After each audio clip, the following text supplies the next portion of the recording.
Netflix, you don't need cable. Hop on YouTube, welcome to the hood table, where we chop up local and global events vocally.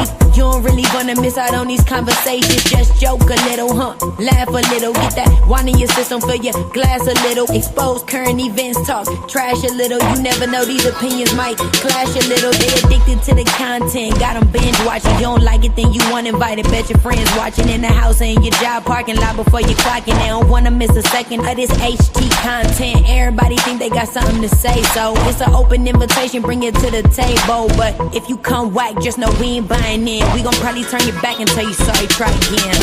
Yeah, welcome to the hood table. You don't need Netflix, you don't need cable. Yeah, welcome to the hood table. You don't need Netflix, you don't need cable.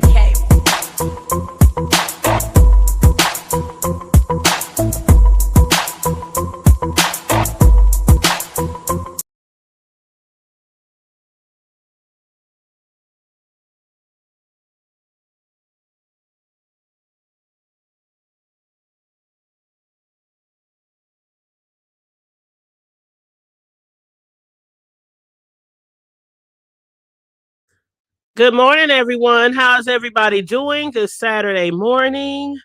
Sorry, I'm a little late. Up here trying to figure out what's going on with my doggone phone. It then went dead on me. Ugh. Okay. This is a spur of the moment live, child. Spur of the moment live. I see a lot of things been going on, not only on YouTube, but also in the world, child. But please make sure you like and share the video on your way in. Please and thank you very much. Your girl haven't been live in a month of Sundays.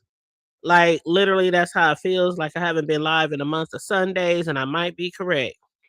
But, yeah, please make sure you like and share the video on the way in. I just want to sit here and chit chat with you guys for a moment. We probably won't be here too long, but just do some catching up and checking in with you. I know somebody the other day, I was in somebody's live, and I'm not going to say the name, but they were like, man, would I love to hear your opinion on some of the things that's going on in the sector.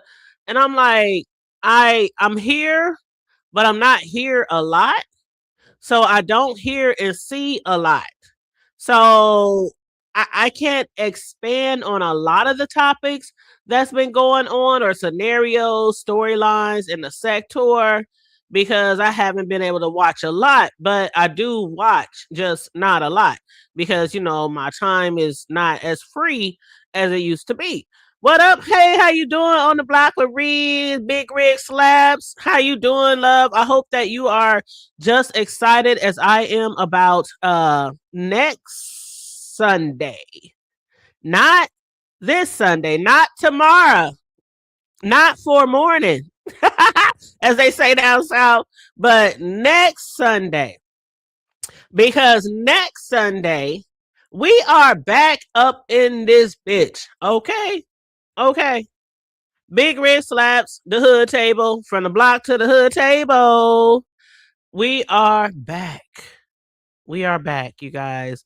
We'll be starting back on my platform and then flip-flopping every Sunday. Depending on our availability, because you know, life be lifing. That's one thing about Riggs and I. We are grown, we have children, we have families, we have lives, we have jobs. So we know that life be lifing, but for the most part, we do usually be live every Sunday during our seasons. So we are now approaching season 3. It'll be next Sunday. It's going to be a celebration for all of our supporters, those who've been supporting us, like really supporting us, like in our chats, liking and sharing our videos, hopping on the panels, you know, joining the topics, the discussions, adding to the conversations, you know, our supporters. Y'all know who you are. So for those who have been supporting us and rocking out with us, we on season 3, y'all. Season 3 for a co-hosted segment on YouTube around the B sector. That's a thing, you know. That's a thing. We making that a thing, okay? We ride until the wheels fall off, okay? But yeah, I love me some Riggs, and a lot of y'all do too, and y'all love our show that we do together. So I hope you guys are looking forward to us coming back as well. Again, next Sunday, we'll be back 7 p.m. Pacific, 9 p.m. Central, as always. And again, it's going to be a supporter appreciation live. It's going to be an open panel. So, you know, the people who support us, you guys can hit the link. No topics off limit. We can discuss whatever or just hang and shoot the shit. We will be giving out, I don't want to call it prizes, but we will be giving out merch for our show. We got coffee mugs, we got tumblers, we got t-shirts, we got what's the other thing, Riz? Oh, mouse pads. We got mouse pads. You know, custom with our logo, our picture on there that we use. So our thumbnail picture that we use. So matter of fact, do I have one up here? Let me see. Hold on one second. Let's see if I can pull one out. Mouse pads. Yep, mouse pads. And I was actually thinking about maybe perhaps doing some other things, but I think that's enough. I think that's enough. But I did upload some lives, not some lives, but some shorts. It's been a minute though. But hold on, let me show you the thumbnail. Okay, that's the thumbnail. So, and here's one of the coffee mugs. So that's one of the coffee mugs. And that's the thumbnail. So this thumbnail, this picture, this AI or chat GPT, whatever it's called that I created to represent us in our show and represent some of the things that we are into. Like y'all know, Riggs is into cars and music and things like that.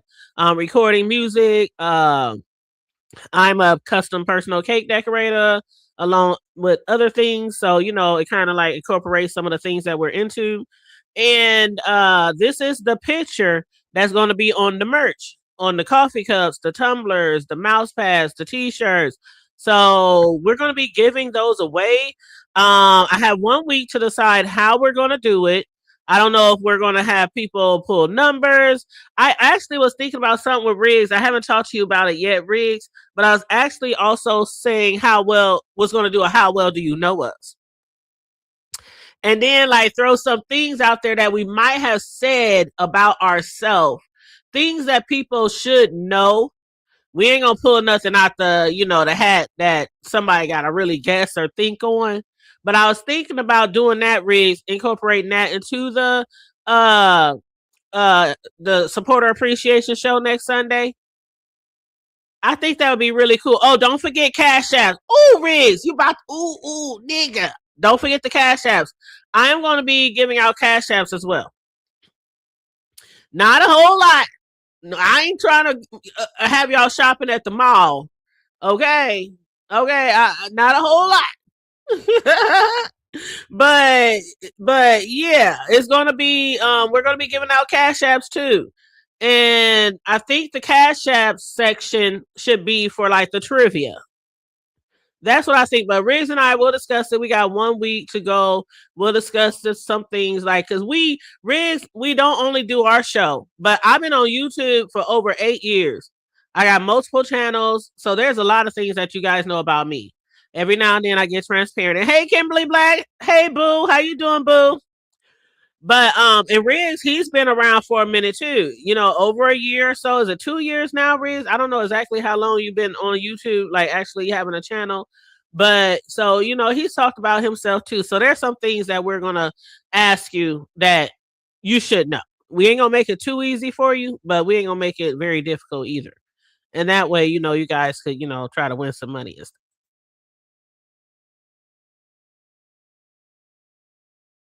Yep, 2 years. Mm-hmm. And shout out to speaking of YouTube channels. Oh, Kimberly, that girl. I was at work the other day And when I be at work, like when I be really working, because y'all know I had told y'all the reason why, okay, let me say the reason why I've been on hiatus, not only taking a break from Raising I Show because we take a break between every season, but I actually haven't been live a lot because every now and then we got to take breaks. And I had told y'all that I was making some career changes like 3 months ago or a couple of months ago or something like that. So there was a point when I was going live like almost every morning, and some people was like, "You should do that. You should keep doing that. You should go live in the morning. You know, you got good shows, whatever, whatever." I'm like, "No, this ain't gonna last. This is not gonna last." Not only do when you do those morning shows, like shout out to Jay Dunn, shout out to the people who do come live early in the morning, and please guys make sure you like and share the video. But shout out to the ones who do come live in the morning, because that's hard. Like it's hard enough getting up to go to work in the morning, but to basically come live in the morning every morning and talk about strictly B sector shit, that means you gotta watch like sometimes all through the night, because some people be up late, and then you have to take notes, and you gotta, you know, all that kind of stuff. Get up in the morning and actually sound like you want to be here. Because I done heard people say before that some people be up in the morning sounding like they sleep, sounding like they don't want to be there, sounding like, you know, you gotta really be into that morning shift. So shout out to the people who be coming live in the morning. Shout out to y'all. But yeah, so that was not gonna last. And so because of my career changes, my schedule is different. So I definitely can't go live in the mornings through the week like I was at one point in time. But I was at work the other day speaking about Catherine's. I mean, not Catherine, because we're going to get on Catherine. Not a lot. I'm just going to chit chat with y'all about some shit that I've been seeing in the sector. But child, Kimberly Black, I was at work the other day, and sometimes when I'm at work, I be listening to my throwback hip hop, like the 2000s, the 90s, and that song came on, girl, while I was in my seat. I mean, you know the whole dance to the song. You know the dance to the song. Meet Me in the Mall, It's Going Down by Young Jock. I was in my seat and I was just bouncing, and somebody walked past me. They was like, "What you listening to?" Oh, that's crazy. That's crazy. But that's one of my all-time favorite songs. Ooh, party songs. That's a great party song. Have your ass bouncing and dancing and shit. But anyway, yeah. So a few things that I wanted to talk about. I wanted to get that out the way from the block to the hood table. We're back next Sunday, season 3. It's gonna be a supporter appreciation show. Come one, come all, especially if you are a supporter. Then after next Sunday, we'll be back at Riggs and flip-flopping like we normally do between both shows. But one of the things that I had seen in the news before I get into some of the sector shit was the thing that's going on with that young man, that teenage boy, young man, Nolan Wells, which I'm sure the whole world knows about right now, or they know at least little bits and pieces of that. I just want to send my heartfelt thoughts and prayers to that family, because what they are going through right now, I can't even imagine. I honestly cannot imagine. I cannot imagine my child that I birthed, that I carried and labored over and raised, and you know, you send your children out into the world, and then for them not to come back home, and they left with people who they are friends with. Like, that shit is so crazy to me, what's going on with this family right now. And I'm glad that people are advocating for them. They got one of the best attorneys, you know, being, what's his name, Crump. Excuse me. They got one of the best attorneys. I heard Jay Dunn say the other day. She said, "Why we act like Ben Crump is the only attorney that people can get when it comes to black people?" But he's really good, and it's so crazy because I was actually searching for something to watch maybe about 3 to 5 business days ago. And I think it was on Netflix, and it was a Ben Crump documentary.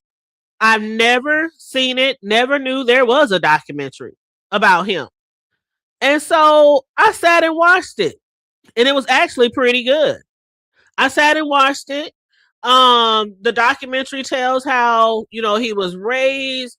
He comes from a very, very, I don't want to say poor, but because we was poor when we was grown. When I was growing up, we was broke child, but very modest upbringing. They didn't have a lot. Uh, and his he was talking about his grandparents, his parents, how he was raised, his colleges, what he did, before he started getting into, being a attorney, a lawyer, and it was very interesting. Very interesting.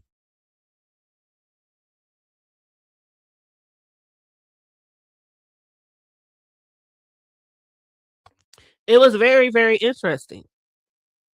Now, when I was watching that, I wouldn't have had any idea that maybe 4 or 5 days later, I would hear that he's heading this team of prosecution, for this family. But I also been hearing a lot of things that's coming out lately when it's regarding Nolan Wells about, the guys that he went on the trip with. Just recently, a video surfaced of him fighting with these said friends. And I also been hearing that, they first said that they left him there because he didn't want to come back. Then I heard that he wanted to take another boat. Then I heard that there was a girl over there he was trying to holler at, and that's why he stayed. And then they came back with his phone. Like, that right there tells me everything I need to know. But I'm going to keep my eyes and ears on this court case because I'm going to be following this case. But that right there tells me, oh, child, somebody leaves a phone with you and you just take it, and you know that there is no Wi-Fi, no internet, no TV, no on this little old island, and you take your homeboy's phone and bring it back with you and leave the homeboy on the island with no way to contact his family, his parents, law, or anything like that if they need to. And what up, problem solver? How you doing, boo? With no way to contact anybody for emergency. That tells me everything that I need to know right there. It really does. It tells me everything I need to know right there. And I know in times like these, the first thing you want to do as a parent is go whoop somebody ass. Because I know, child, when I used to go up for mine, I told y'all how I was, I was about to say suspended, but how I was banned from all high school games, athletic events for 3 months. There was a point in time when I was banned, not from my son's school, but from all the high schools in the district for 3 months. Cause child, an incident had happened with my oldest son, and child, it was a whole scene. I was getting dragged out by the cops and everything. I mean, not the cops, the security guards and everything. It was bad. It was bad. It was a whole bunch of shit. A whole lot of us parents had some issues with some of the coaches at this school, and it was on and popping. One day after a basketball game, it was on and popping, and then I was banned. But yeah, I would ride for mine. I done jumped in fights with my sons. My oldest son got jumped one time, and I just happened to be walking up to him to pick him up from somewhere, and two dudes literally jumped him in front of my face. I kicked off my shoes, I dropped my bags, and I ran up and jumped in. And we was all banging. We was all banging. And these were some big niggas too. Some big niggas. But yeah, we was all banging. And then after that, I called his dad. I told them to call their parents. And we all can continue this shit. Okay? But yeah, I ride for mine. I really do. And I don't care what age they are. I don't, from the crib to the from how they say, from the cradle to the grave. You know, some people ain't got kids like I do, or like a lot of y'all do, who you will ride for from the cradle to the grave. Some people out here got some kids you won't even. I know a couple of people right now who got some kids. They could be starving, hungry, stranded, and they be like, "Fuck them kids," because some people's kids, you can do everything that you're supposed to do and raising them right and protecting them, providing, nurturing, all that kind of stuff, and they still grow up and they be assholes. I have seen it with my own eyes. I know people with kids that were or is bad as the fuck. And you be like, I know your mama. I know they didn't raise you like that. Why are you like this? Kids who try to fight their parents because they can't have their way. See, that's a whole nother type of, you know what I'm saying? But my kids will fight for me. I will fight for them, and I will fight for them, especially when I know they are in the right. Okay? But with this particular situation right here, I know as a mother, if I was to see them boys, I'd probably try to dog walk their asses. Like, what the fuck did you do to my son? Nolan, aka No. That is his nickname that his family and friends call him. They refer to him by No. And I thought that was so cute. When I first heard that,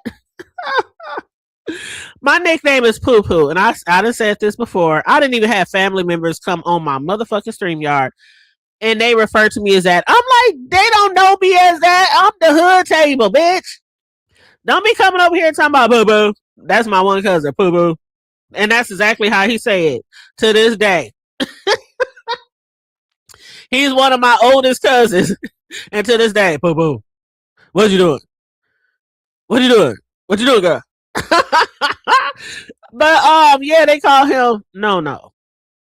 And I'll be over there, like, and then the thing about it is, you know, I was watching, who was I watching?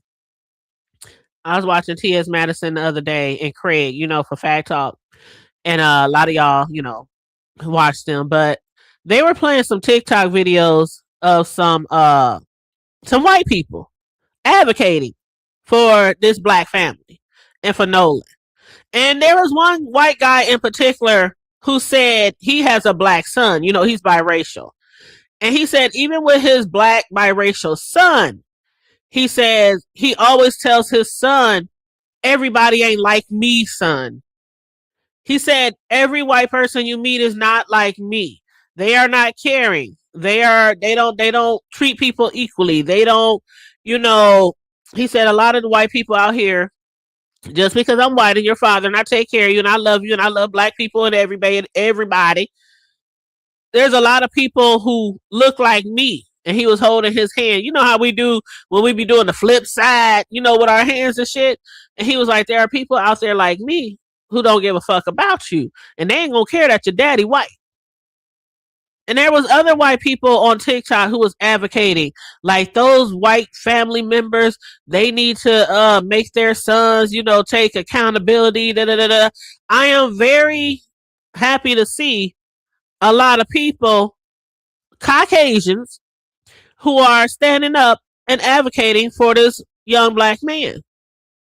There are a lot of, like we say, there are a lot of bad cops. There are a lot of good cops. Some of them bad apples, you know, same with white people. There are a lot of good people who are white and a lot of bad people who are white. But you never know until you know. So I was hearing some people talking about blaming the parents. I don't think that's fair. And let me read your comment, Kimberly. You said it's hard to advocate for your children when they are out of the country and at the mercy. Thank you. It's hard to advocate for your children when they are out of the country and at the mercy of strangers. And as far as I heard, he had been on them trips with them white boys before. So I don't know how close they are. I don't know if they are friends, like buddies, like, you know, like really cool, or if they just somebody he went to school with. Hey, we're going on a trip. You want to come? Hey, can I go? You know, I don't know, but they said that he had been on trips with them before. But for the people who are talking about blaming it on the parents, I don't think that's right. I don't think that's right because as parents, okay, let me just say me.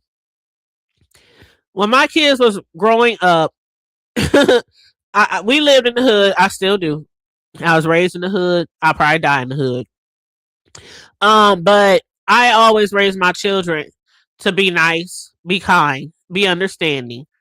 Um, but defend yourself if need be. Don't be no fool. Don't your mom. You know, people say my mama ain't raised no fool. Okay, don't be nobody fool. Don't let nobody take no advantage of you. But I also taught them to treat everybody how they want to be treated. And they had white friends. They had white friends. I remember when we was when they was younger, we stayed in this neighborhood and there was this one little white boy and he was bad as the fuck. But I always allowed him over my house along with the rest of the kids because everywhere we moved, I didn't give a fuck which hood, which block in the hood we moved to because we moved a lot, you know, when they was growing up. And people just always, you know, found their way to our house. Playing with my kids outside, inside, riding bikes, football, basketball, video games. You know, we were just that type of family that, you know, people like to be around. And so, and I'm very, you know, I'm very cool, but also like strict at the same time. But, you know, all their friends love me. They got old friends now that they ain't seen in years. They still see me in the street. What up, mom? What up, mom, dudes? You know, and so I was very welcoming and inviting to their friends as long as they act like they got some goddamn sense. Okay, I ain't gonna hit you. I ain't gonna put my hands on you and spank you and shit like that, like they used to do back in the day. But I'm gonna send your ass off, give you a little stern talk to 1 2. You know, and so this little white boy, he was just being bad and he was cussing. And my kids, I didn't raise them to cuss. You can't curse. None of the kids on my house. You can't curse. Don't steal. Don't run through my house. Don't tear up my shit. When they friends come over, y'all know the rules. Yes, ma'am, we know the rules. Okay, okay. Because if my kids ain't gonna do it, y'all ain't gonna do it. But he was just cussing up a storm one day, and I told his little ass, I said, "Don't you ever come back over my house again." And I mean that shit.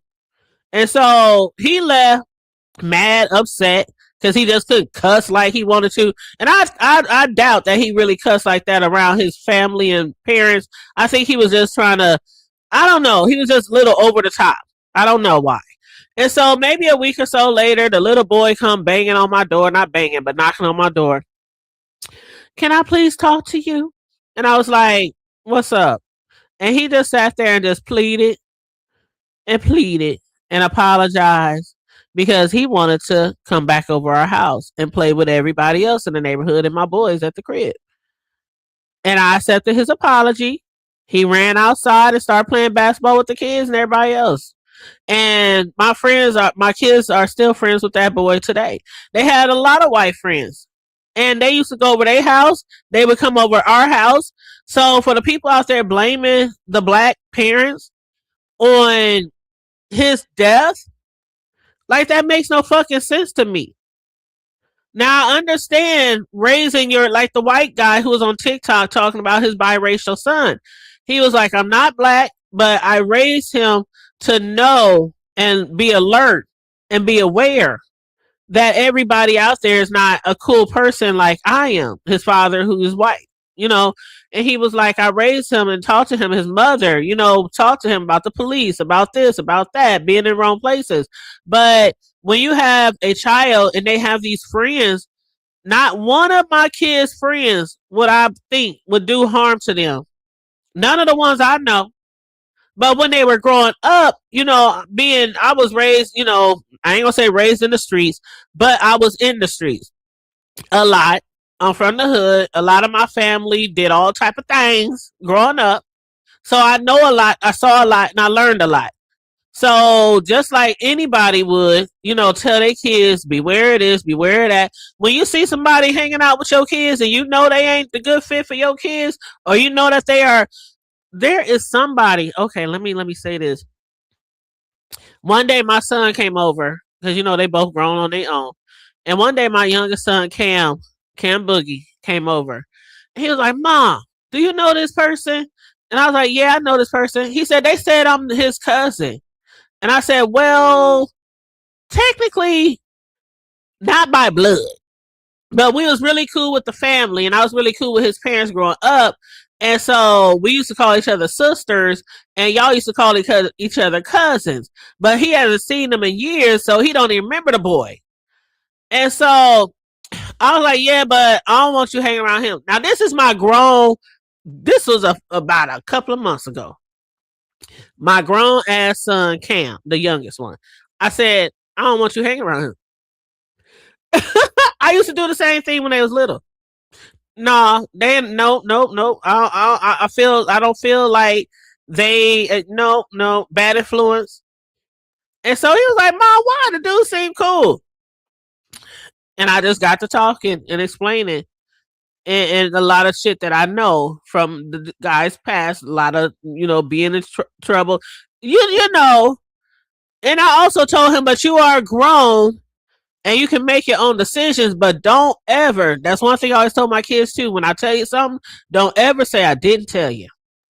Don't ever say I didn't tell you. And so he hit me up a little while later after that, talking about the dude had asked him to do something or go somewhere. I was like, I'm telling you, I'm trying to told you, I'm trying to tell you. And he was like, "All right, Mom, I'm gonna take your advice. I'm gonna take your advice." But when your kids are hanging around people that you think are good for them or they real friends and stuff, you don't never think or foresee that that friend is going to get them in trouble or leave them, abandon them, or harm them. So I think it's pretty unfair that some people are out there talking about it's the parents' fault. Why would they let that boy go anywhere with those white rich people? I don't think that's right. It's too soon. We don't even know all the details. We don't even know all the details on the relationship with these boys. We don't know how close they were. We don't know how long they known each other. There's a lot of things that are still up in the air right now, and a lot of things are going to come out in court. A lot, and I hope that the end result is that the family gets justice. Because if them boys didn't do anything, they still know what happened if somebody else did something. Then I also heard the boy said somebody said the boy could swim or some shit. I don't know. I don't know. Me personally, I can't swim. I'm not getting in no boat.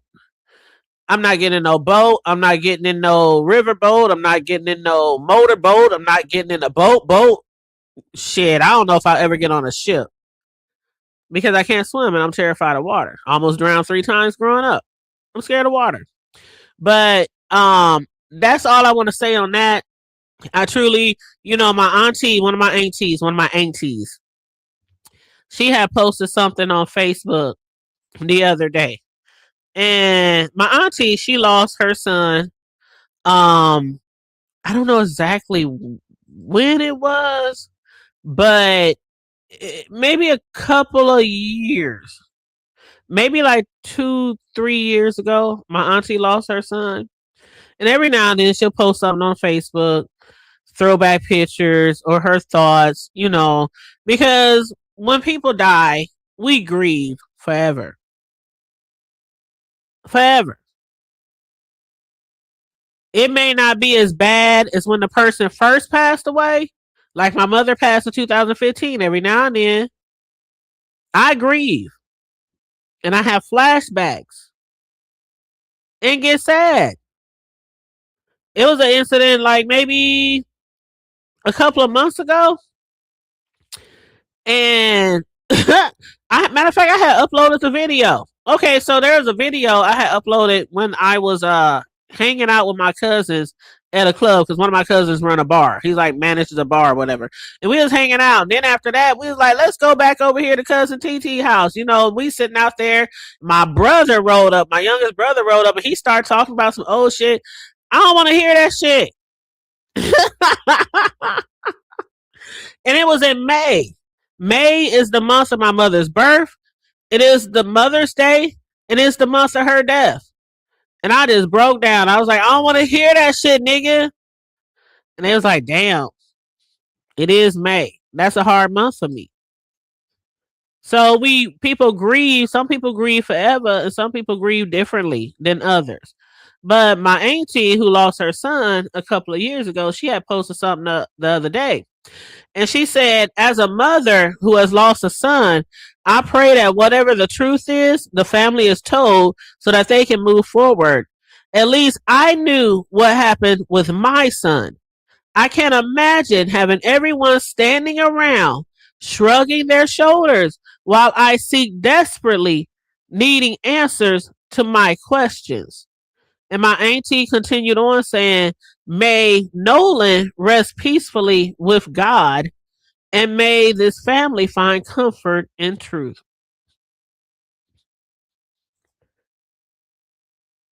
And that's what my auntie posted on Facebook a couple of days ago. So again, I can't imagine the loss of a son. I posted that under my auntie's post. I said I can't imagine, the loss of a child. I can't imagine the pain from the loss of a child. But in this situation right here is very suspect. And I pray that the family finds answers and closures. I really do. And as a parent, I'm telling you, I would be, boy, if I could, sometimes we think ahead and we have these feelings and we want to just fuck somebody up, knowing we need to stay outside of the jail because we have to advocate, for our loved ones. But it can be hard because I can imagine what's going through, man, any one of my kids, my grandbaby, any one of them. When my grandbaby come over and he got a little scratch or something on him anywhere or little mark or something, I'll be calling his parents. When did this happen? What is this from? Mom, he jumped out his bed. Mom, he did this. Mom, he's crazy. He just runs around the house. Mom, I'm like, oh, okay. I'm checking. I'm advocating. The same thing I would do when y'all were younger. If y'all came from somebody's house and y'all had a scratch or something like that, I used to do that. What happened? Don't let it be with their dads or something. What happened? So, you got to advocate for your children. And I'm glad this family is not taking this shit lightly at all. They got one of the best attorneys out there, Mr. Crump. Okay. Hopefully he'll get Crump on their asses and find out the truth and all the details. There were a lot of people out there. So I'm hoping that people, they captured a video of them fighting or getting into it or having an altercation, something about a girl, and I don't know. But I'm hoping that they'll get down to the bottom of it, okay? Now, that's enough of the social media as far as like trending news. I know the other day I was watching what was I watching? I was watching Cruiser. Child. Now, again, when I say I've been here, but I haven't seen everything, I really haven't. So I haven't seen everybody's videos. Sometimes I watch somebody who's discussing another thing. And so that's where I get my tea. But somebody had told me, I was in their chat and they was like, child, we should get out here and talk about the Catherine Powell shit. And I was like, I don't really know everything. I just know that she's exposing something about a pastor. I heard that she was homeless. I heard that she was in a facility. I heard that somebody's calling the facility and reporting her, and that she's on YouTube, on social media. And I was like, you can't be in a a facility or nursing home or something like that, rehab, and can't be on social media. I didn't understand that. But then I was like, let me get on over here and listen to some of what Catherine's talking about, because I heard Cruiser say in one of her videos from yesterday, I think, she was telling Catherine, don't be tagging her in some bullshit. And I was like, what the fuck is going on now?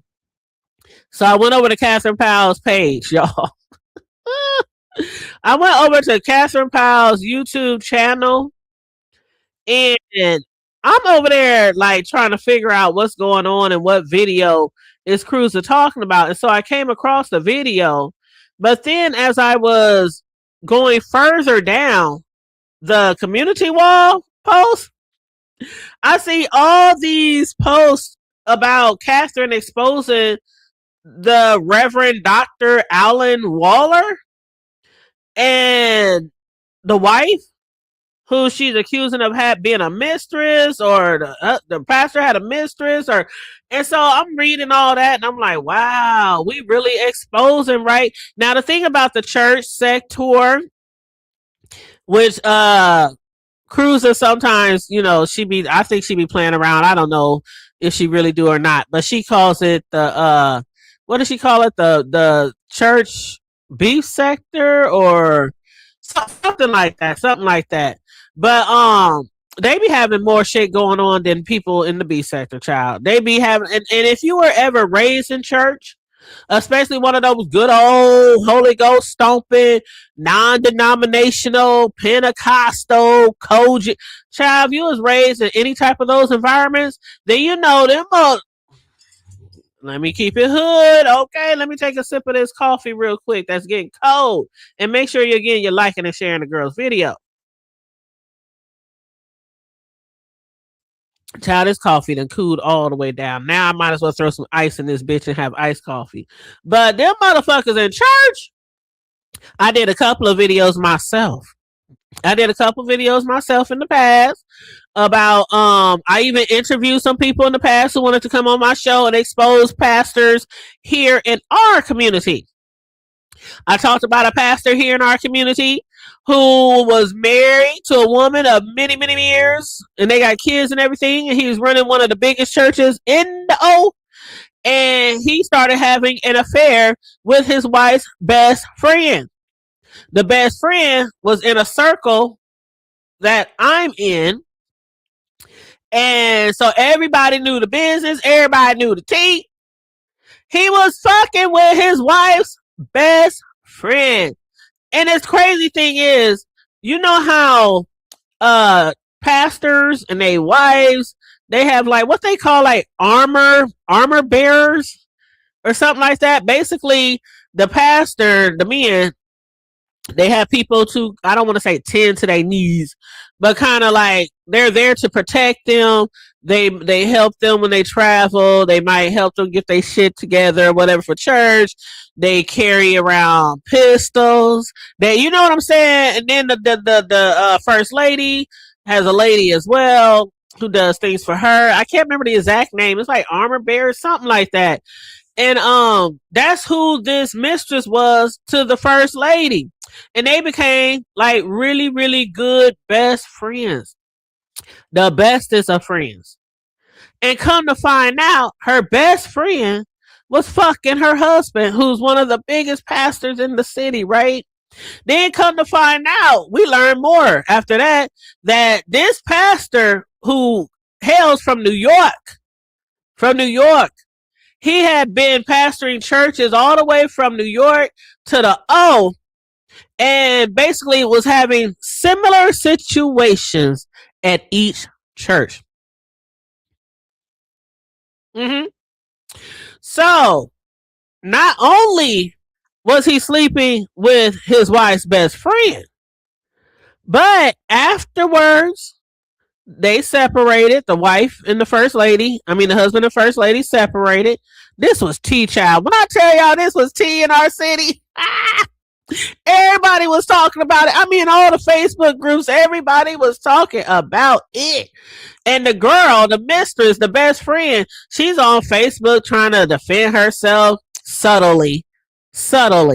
Like, People ain't gonna keep coming for me. I'm grown. Ain't nobody forcing nobody. Shit like that. Then next thing you know, they start posting pictures together. So it wasn't just a rumor or a gossip. It became really real in front of social media, people in our community, because before people was like, nah, this pastor ain't did no shit like that. Then we find out his story. Child, I did shows on it. I was very vocal about this shit. Very vocal about this shit when this shit was going on. Next thing you know, they on trips. They recording their trips. They on vacations. They lovey-dovey. They hugged up. He had her shit. She had her. I mean, the wife, she done moved out of town. Child. I think down to Florida or somewhere. She moved out of town. And now the pastor is with they married now. They married now, but this shit right here, nigga, like I say, the church is the messiest. We can be as messy as the fuck in these B sectors, the Black T sector, the Mo 3 I mean, all these damn sectors. We can be messy as the fuck, but ain't nobody messy like church people. This motherfucking pastor was fucking his wife's best friend. The best friend attended the church. It wasn't like she was at another church or, like she attended the church. Be up in the pews praying and speaking in tongues and yes, pastor, preach, pastor. All that kind of bullshit. And he was sleeping with the wife's best friend who was attending the same church. And so then they got divorced. But before they got divorced, because that don't happen quickly, the pastor kept sleeping around with the mistress. They started going public with it. They were dating for years. So the pastor cheats on his wife. The mistress attends the church. The first lady moves out of town. She just leaves the city altogether, moves out of town. Now they're just publicly flaunting their relationship, still dating. So not only did the pastor commit adultery, he also was fornicating for years. They was together dating for at least a good 5 years. Him and the mistress, who is now his girlfriend. They were dating for at least 5 years. And he's still pastoring a church. And then finally, after this shit really hit the fan, I guess the church people, the board or whatever, they was like, we can't do you anymore. So his ass left the church here. Mind you, he hails from New York, then bounced around from church to church to church all the way till he got here with the same similar storyline of scandals. And now he's in California. Yep, he's in Cali. Running a big church out there with his wife, who was his ex-wife's best friend, the mistress. So now I guess they're living happily ever after in Cali. I ain't even gonna say the church name because some of y'all live in Cali. And y'all ain't about to be telling that pastor and somebody from the Omaha on the hood table over there talking about your ass, because they might not know. Like, we people here in our city, we didn't know that he was having all these scandals before he got here. Like, how many churches it's like a bad cop or a bad teacher who didn't have some scandals, and they go from one precinct to another precinct to another precinct. Even some of them being out of town, different states. Same with teachers. They have a scandal. Them priests. Let's not get on the priests. And what up, Room Shaker? How you doing, boo? That was one of my topics, Room Shaker. I don't know if you want to hit the link later. I don't know if you're even still in here, but I was going to get to you in a minute on the shit with you and Nika. I was like surprised about that shit. I don't know what's going on because I'm here, but I'm not here. Okay. I see a little bit here and there. But yeah, just like them priests, they be fondling and messing around with them little boys. And then they just ship them off to another, what do they call them? Not churches. What do they call them? What the Catholic call them? Them places, them buildings. I forget. I don't know. But y'all know what I'm talking about. So the church is so messy. Has always been messy. Will always be messy. It's always gonna be scandaling and cheating and People touching on kids, affairs, thievery, all kind of shit. I done seen it all growing up. I know people who had the R word done to them in the basement of one of the churches I've been to. I told y'all a story when I was a little girl and I had to use the restroom, and I was probably about 6 or 7 maybe, and my mother would let me go to the restroom by myself all the time.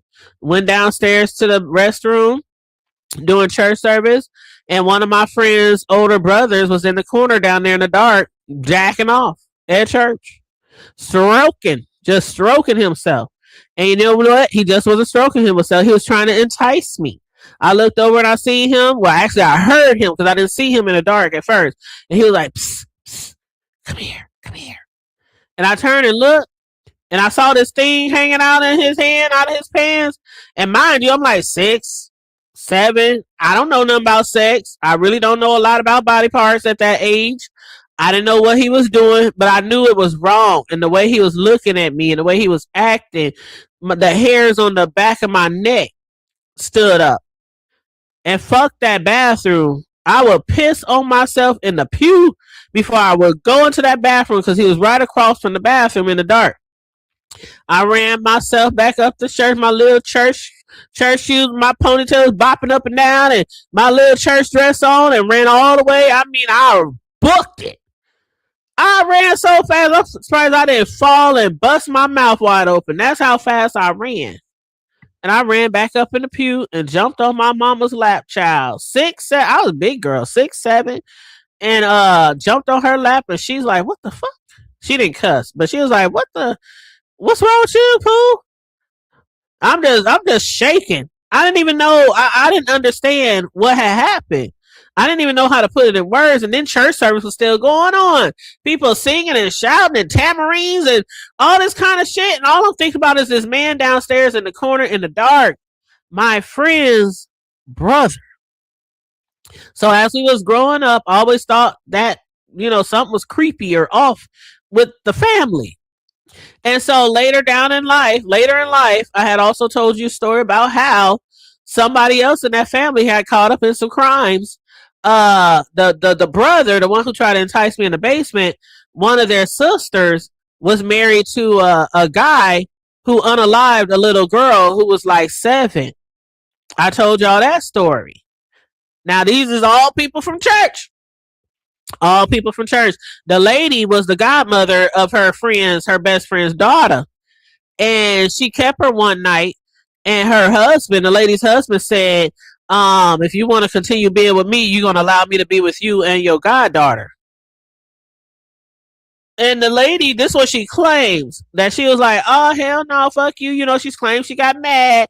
She claimed she said no. She claimed this and that. And she also claimed she left. She got so mad that she left the little girl, her goddaughter, her best daughter's friend, in the room, in the bed with her husband. And she got mad because of what he wanted, and she left. That's what she claimed. She claims when she came back, her husband was pleading with her and crying and, baby, I don't know what happened. And she was like, what the fuck you talking about? And she ran upstairs to the room and saw the little girl wrapped up in a sheet, dead. The man had done everything, and when I say everything, to that little girl that he should not have done. Everything. Every orifice that he could enter, everything. It's all documented. Look up Asa Carter.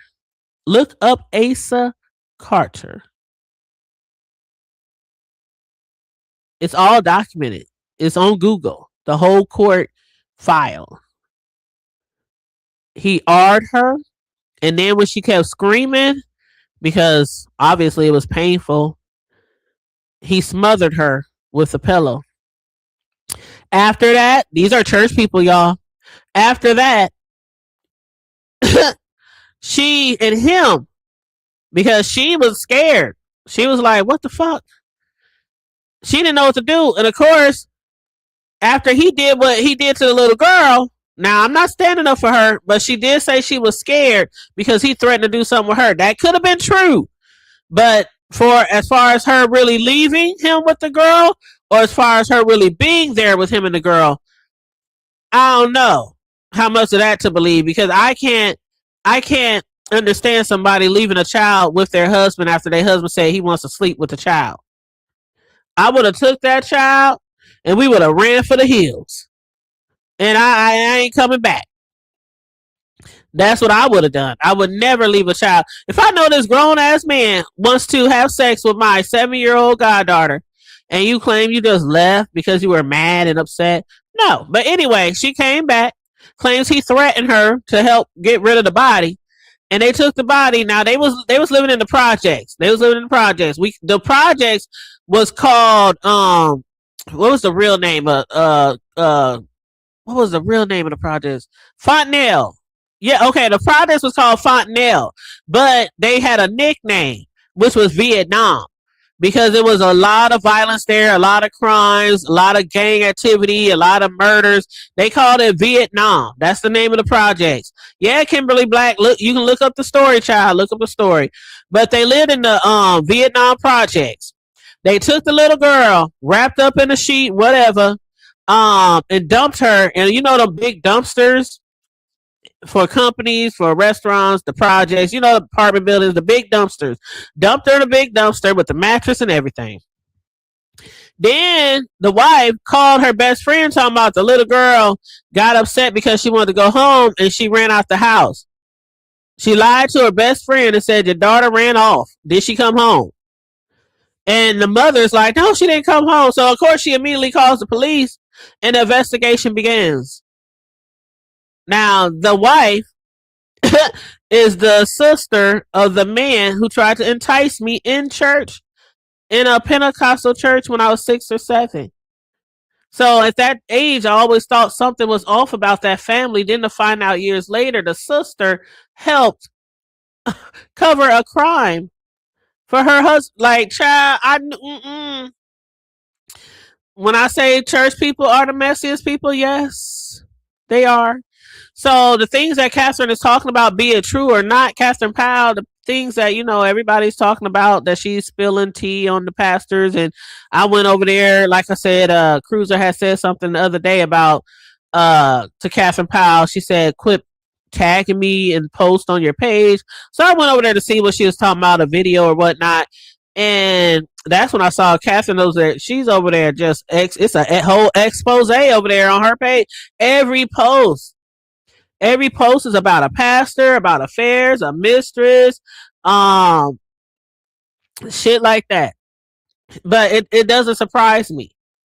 It doesn't surprise me that, you know, and some people are thinking Catherine, she's out of her mind, she's making shit up, she's, you know, just stuff like that. It could be true. All of that thing she's talking about could be true. It could be true. Pastors are the biggest liars and scammers out here. Out here. They sleep with people in the church. They have affairs. They fuck around with the kids in the church. They do all kind of shit. All kind of shit. And then we'll stand up on Sunday and try to tell you about your motherfucking demons. About you smoking and drinking or clubbing or having sexual relationships, situationships. They will preach the church down and have you throwing money all in the offer plate, joining the church and all that kind of shit, while they doing everything under the sun that ain't godly at home. Okay, so some of the stuff she could be talking about could be true, but I don't know. I don't like to get caught up in too much shit like that. When I'm not there, I don't know what really happened. You know, when I do commentary on here, it's usually things that I've actually know about for sure. Or things on in social media or on the news or even shit around here in the sector. I talk about what I hear and see. You know, what I saw. I don't just be making up storylines or, you know, shit like that. I just talk about what I hear and what I see. And, you know, so I don't know. It's entertaining, I guess. But somebody asked me. Somebody said to me, "I wish you would go live and discuss." Matter of fact, they also said, and I don't want to say who said it though. I like that person. I support that person. There ain't nothing like that. I'm just don't want to. So, they also said that I know you don't do, or I don't think you do commentary on this shit anymore. They was talking about B sector shit, and they said, but I would love if you would to hear your opinion. And it's not that I don't do commentary on B sector anymore. It's just that life be lifing, and every now and then we take breaks.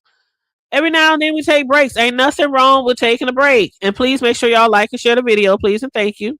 But there's nothing wrong with taking a break. Like every now and then, y'all will see me on here. I'll be live every day, every morning, every evening. Just live discussing shit, whether it's something on social media, TV show, B sector shit, whatever, or my real life.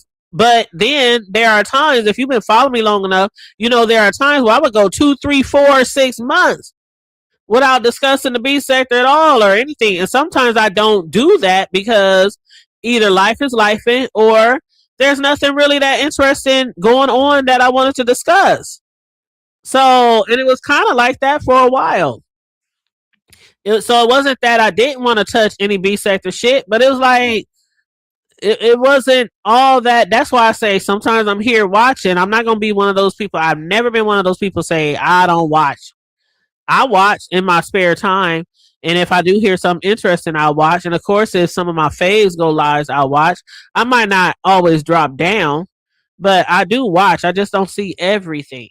But from the shit that I have been seeing over the past 2, 3, 4 months or whatever, a lot of it I was like, I don't really want to talk about that. So I just been doing a lot of uploading. Matter of fact, there's a video I got to upload. I keep forgetting. I just had a big order from a client the other day. Not the other day. They placed this order months ago for their grandson's birthday, which is the party's today. Actually, the party's today. They came yesterday and picked up all this shit, but that they ordered. They ordered a lot of shirts, custom shirts. The theme is cars, and they ordered a lot of shirts. They ordered like 20 custom gift bags, 20 custom chip bags, 20 custom Capri Sun pouches, and then a lot of t-shirts like the mom of the birthday boy, grandpa of the birthday boy, uncle, auntie, little auntie, big auntie, little cousin, mom, nana. They ordered a whole bunch of shirts, all with the same theme. So they just picked that up yesterday. Matter of fact, let's see if I can. Let me pull my phone. Let me show you one of the ones that I did.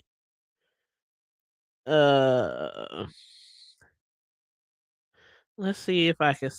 Ooh, child. Yeah, this is so cute. Hold up. And then somebody hit me up last night trying to get a last minute order in. I'm like, child. Every now and then I do take last minute orders. Of course, there's like an upcharge, but I do every now and then take last minute orders. But the lady wanted some, and I had done matter of fact, I did a video like a short, maybe a month or so ago. Life Jennings was here in concert for Juneteenth. Yeah, that was about a month ago. Yeah, Life Jennings was here in concert for Juneteenth, and a chef, a very popular caterer in our community, had hit me up last minute. I mean, when I say last minute, I'm talking about like midnight last minute, and asked me could I make her a couple extra shirts that she need for her staff because they're gonna be serving Life Jennings at the Juneteenth concert. Now, but not only because she's cool and one of my favorite cooks, in the hood, but Life Jennings, bitch, hell yeah. And so I made her some shirts last minute, had them ready for her. I started working on them immediately. So every now and then I do last minute stuff for people, but she wanted some stickers to go on some condiment bottles that she need last minute for today. And I was like, I don't do sticker labels. I don't even do my own sticker labels. I order those. Why do I order them? Because they're more cost effective, or whatever you want to call it, for my money. It's so cheaper, just like business cards. I could make my own business cards, but it's more cost effective for me to order from a larger manufacturer. I mean, it just is. Now, when it comes to t-shirts and custom cake decorating that I do and other party favors that I do, yeah, but when it comes to something like that with, like, I don't know, sticker labels and stuff like that, is just more cost effective for me to order out my own business cards. So that's that. But here, I'm gonna show you this picture real quick. Let's see. I hope I don't have too many pictures on this StreamYard, because sometimes you can have too many pictures on the StreamYard and you got to start deleting stuff. Let's see. Oh, here's one I made for my grandsons. That's one of the tumblers.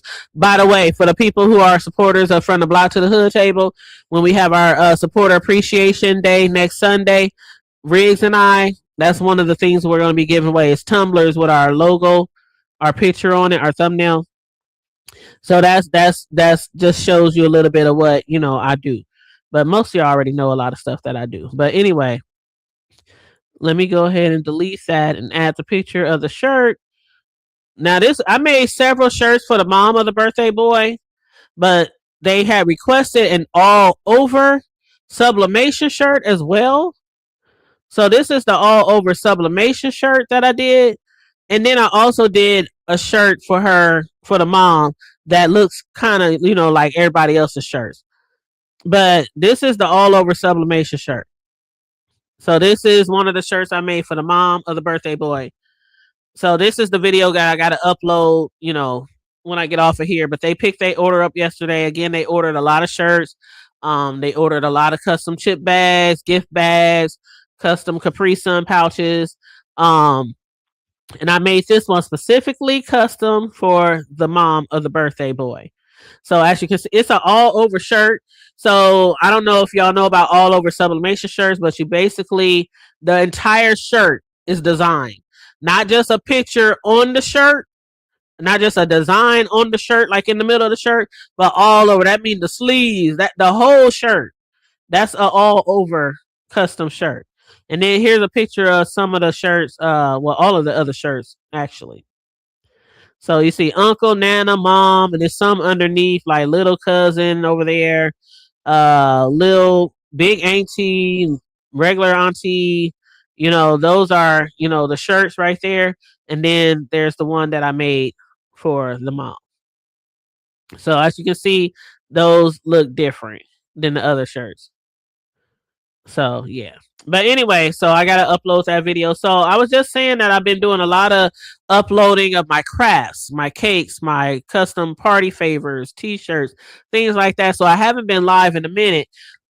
Just cause life be lifing, and just with my new career move, I've been working a lot of hours, a lot of training. Sometimes my mind is fried. Once I get home, all I want is to make me a drink and go to bed. Like literally.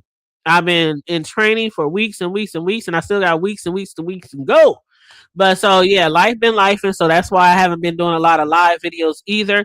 But I was watching with who was it? TMO. She did, her and Ro did the court I forgot what they call it. Court what is it? It's court something. But who was on the docket? ODS was on the docket. And I was like, why is ODS on the docket? ODS ain't been live in a month of Sundays, just like me. I heard he done moved, he done relocated.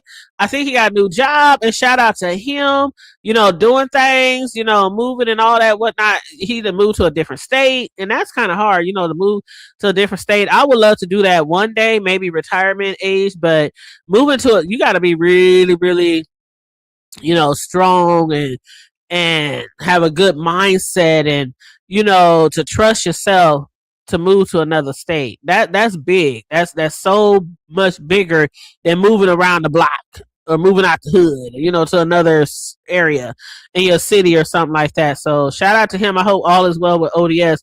But ODS was on the docket, and I'm like, why is ODS on the docket? ODS ain't even really been here, or has he? Because like I said, I haven't watched everything. But come to find out, he was on the docket because somebody was accusing him of abandoning his supporters or something like that, not going live, not being around, some. And ODS was out there like, they was like, what do you got to say for yourself? I'm like, damn, they put him on the docket because he been lifing. Child, if that's the case, a lot of us need to be on the docket.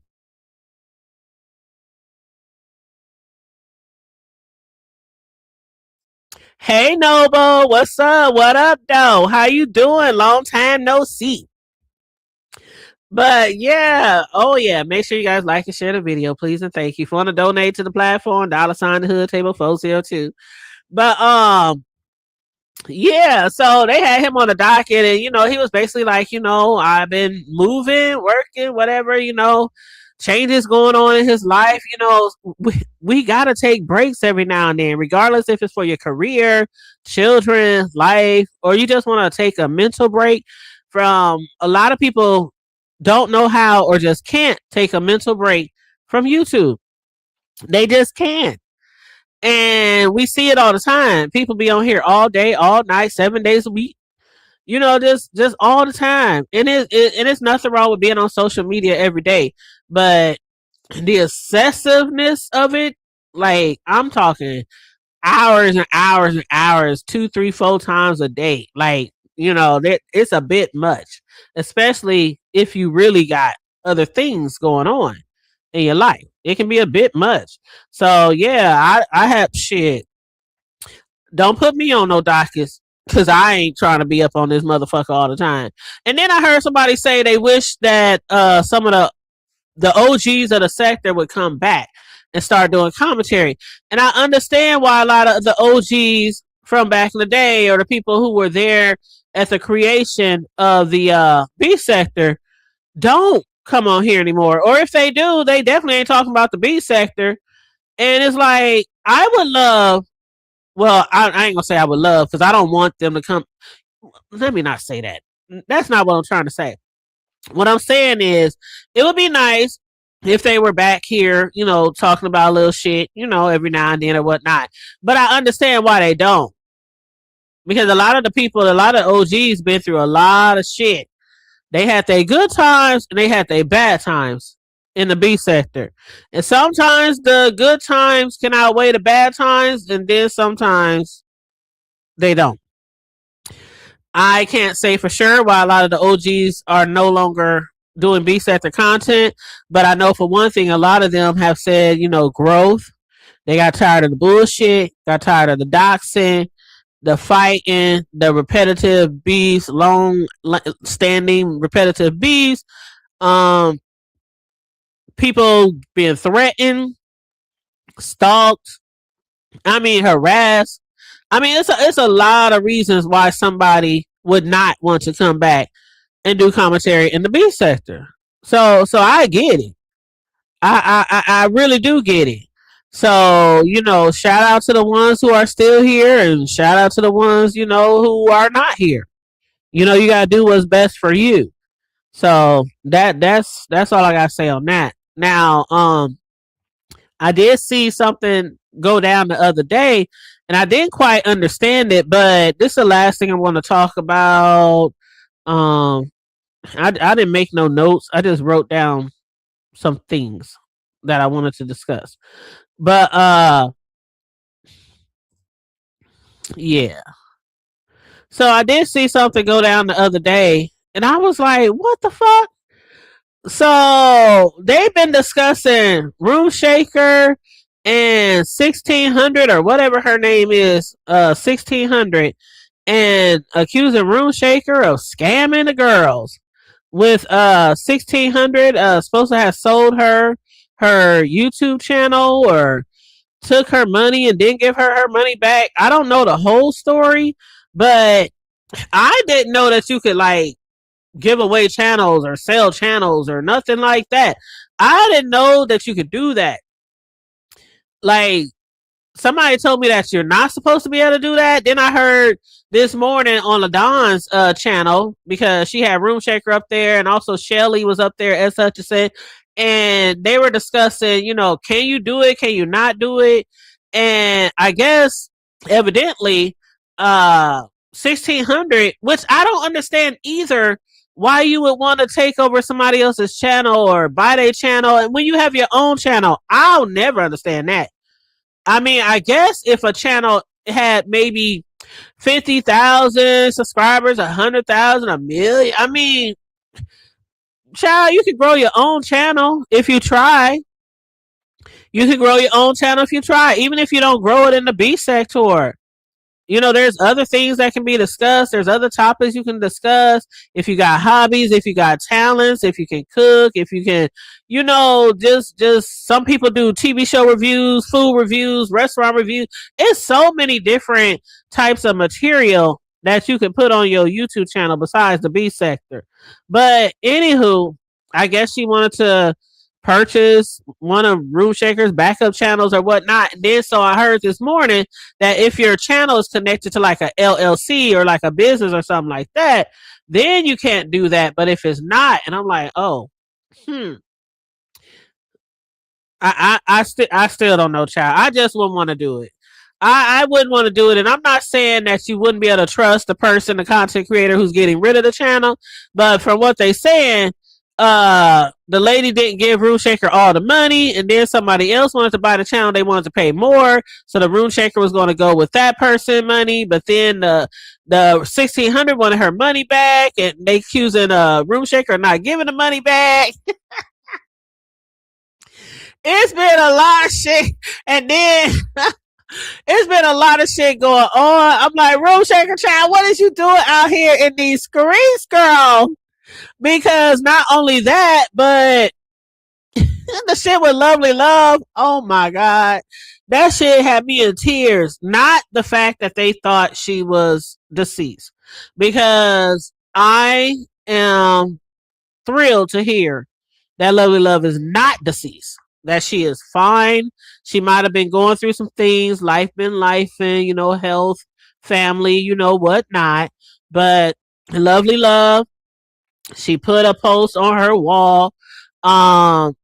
Basically, I guess it got around to her because people were looking into her life and trying to find out if there was obituaries, trying to find out if something happened to her, and people were trying to make contact and, you know, shit like that. And so Lovely Love, she did, you know, make a post on her wall 5 days ago because Room Shaker, well, KRN, which I did miss KRN doing those call-in shows. I love KRN's call-in shows. But KRN popped out on us and did a call-in show, said he won't be live again for like 5-6 months. But during that call-in show, Room Shaker had dropped down in the chat and said, Lovely Love dead or something like that. It wasn't a question. It was just like a Lovely Love dead, something like that, right? And so people started texting or messaging KRN while he was live and talking about it in the chat. And so people started getting concerned and trying to search and find out. And, you know, if she was really passed away, because I guess Lovely ain't been live in a lot. It's a lot of people that haven't been live, you know, a lot. And so people started, you know, checking. And so they found out that she wasn't deceased. And so people was coming at Room Shaker for putting that narrative or, you know, in the chat. While King Roman had like 700, 800, 900 people. I don't know how many people was in there, but it was a lot, you know, in his chat. And so when I heard about it, I didn't even know. I mean, I didn't know that anybody put anything in the chat because I've never been like a chat reader. You know, if somebody tags me, I'll respond if I'm still in the chat, but I'm not one of those people who read all the damn comments in the chat. So I didn't even see that. I just heard King Roman say, Lovely Love is dead. When he was live, I was like, what? And then some people was like, why would King Roman even read that if he didn't know for sure? Why would he even repeat something he read like that? And then people was coming at Room Shaker for putting it in the chat, and Room Shaker got on Jay Dunn panel. Child, she got on Jay Dunn panel because Jay Dunn had just went off on somebody about also saying that Lovely was deceased. And so after Jay Dunn went off on somebody because I guess the girl had got into it with Jay Dunn before, or had accused her of, doxing or doing some shit like that. And so Jay Dunn was like, "Oh, one day y'all telling me I'm doxing, y'all telling me this, and then next thing y'all want me to dox, so y'all want me to find out." Because the girl had asked Jay Dunn to find out if Lovely was, really deceased, and Jay Dunn was like, "Why the fuck would you ask me that after, I just cussed your ass out because of such and such you said about me a little time ago?" And that was really funny because I'm like, you just get into it with somebody, then you go say, "Oh, could you find out if Lovely's really deceased? We accused you of being a doctor before, but right now we need you." That's how Jay Dunn was probably thinking, like, "Oh, y'all need me now. Y'all want me to do something. Y'all keep accusing me of doing." But anyway, so Jay Dunn cussed that girl out 7 ways from Sunday. Then Room Shaker hit the link, and Jay Dunn, after hearing Room Shaker says she just did it because fuck Lovely Love, she don't care. She said she didn't know if it was true or not. She didn't care if it was true or not. She don't like Lovely Love, and so she was just like, she just put it in the chat. And so a lot of people been coming for Room Shaker after that. Like, why would you do that? Even if you don't like somebody, why would you do that? And then Jay Dunn was like, "Well, I understand because there's certain people that I wouldn't spit on." I'm not saying she said this, but basically, if you see somebody burning up, you wouldn't spit on them. We all heard that expression. And again, I'm not saying she said that. I can't remember what she said exactly, but I'm just using a scenario. Like, you hate somebody so much, you don't like somebody. If they was thirsty, you would give them water. If they was on fire, you would spit on. One of those type of situations. Jay Dunn was like, "I understand. There are certain people I feel like that the same way you do about Lovely, and I wouldn't give a fuck if they were dead or alive. Wouldn't give a fuck if they were dead or alive." So then people start coming at Jay Dunn because they feel like she didn't give her the same pressure as she did the other chick. And I don't know. When it comes to the deceased people, we have been hearing lately over the past year or so, different people saying such and such has passed, such and such as this and such as that. Then we find out they are yet alive.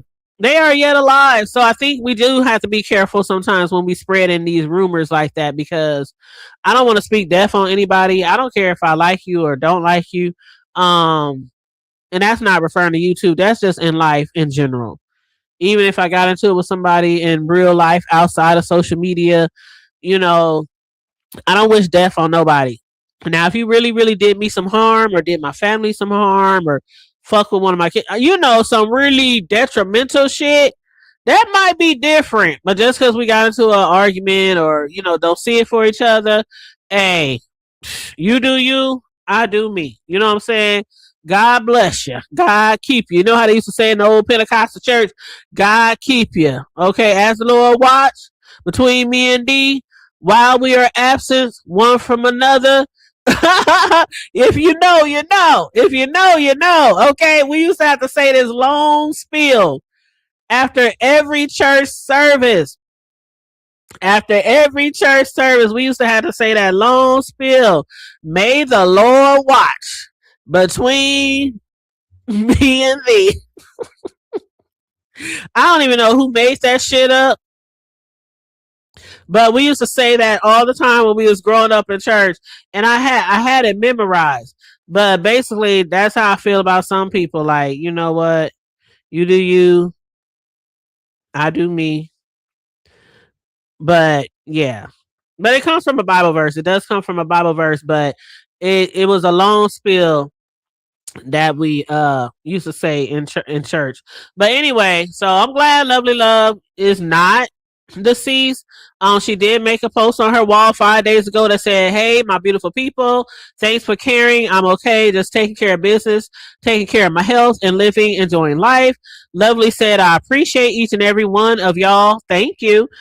She said, "Thank you. I will be coming back. I'm just chilling, relaxing, and having fun with family." And she said, "Happy 4th of July." So this was like, a while ago when she made this post. And then she said, "P.S. Please enjoy the real world. Why you can't..." Hold up. Let me make sure I read that right. Okay, she said, "Please enjoy the real world while you can. Don't take your health and life for granted. Keep good people in your life journey. I miss y'all. Lovely forever. Don't put me in the grave yet. God is not ready for me. Amen." So that's what Lovely put on her wall. I was so glad to hear that she did respond. Not like she had to, because you definitely don't have to. Even if somebody's putting you in the grave and you're not in the grave, you definitely don't have to respond. But I think because of how much people were concerned about it, she felt the need to respond. So I'm glad to hear, to really hear, because it's one thing for somebody to say, oh, she ain't deceased, and then it's another thing to actually hear or see a post. Because, I mean, obviously it's her on her own page, on her own channel that made the post. So it was good to hear that she's okay. So that's all I want to say about that. And the other thing I heard about Room, that's why I say, really shaking, what you doing out here, these screens, girl? I guess her and Nika is into it now. Child, I don't know. I heard that they said Room Shaker had been saying shit here and there about Nika and been trying to, drag her and shit like that. And I'm like, huh, what? Now, maybe I'm not, okay, I told you I'm here, but I'm not here. So I do miss a lot of shit. But I tend to watch Room Shaker quite a bit. Even if I don't drop down. I've been supporting her channel. She be over here. She, for the most part, supported my channel, me and Riggs, our show, things like that. So I have nothing against Room Shaker. But I just never heard her say anything about Nika. So I could have just missed it.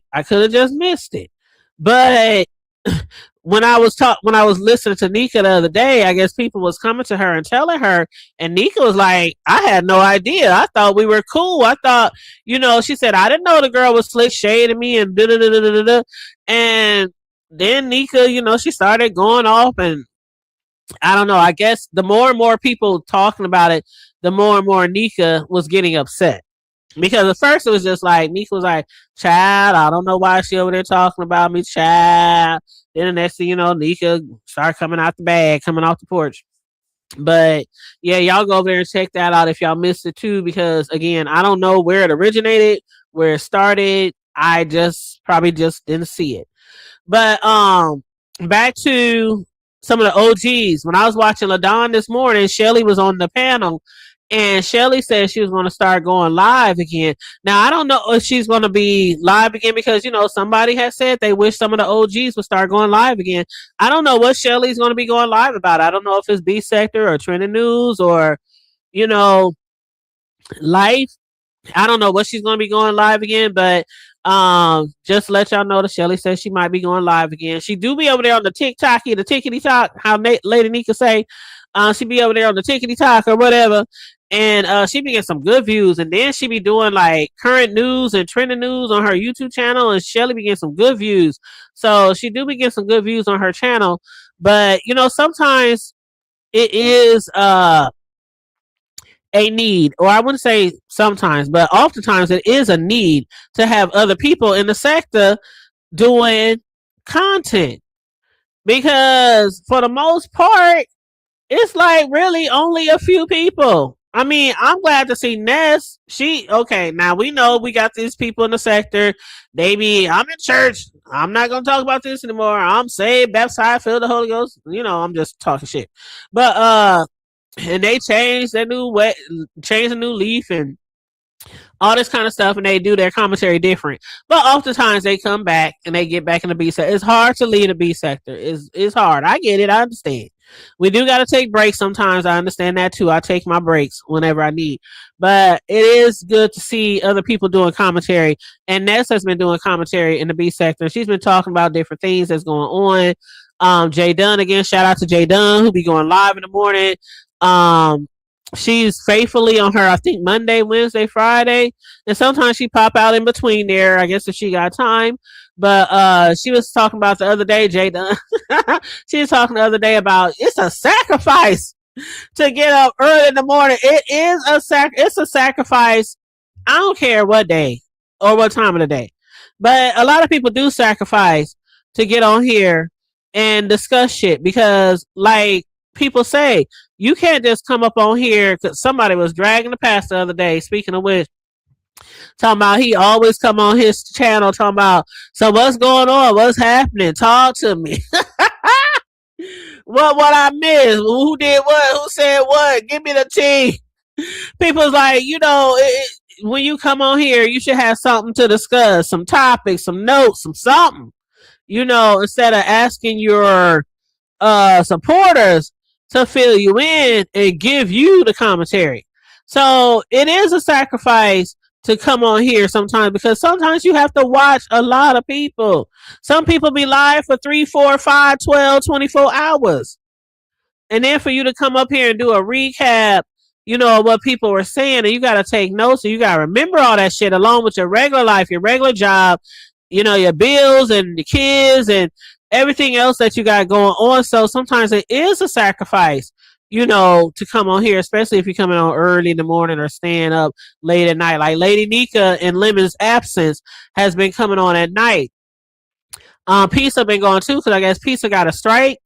And then they said Kiki done popped out a booby on her. You know what?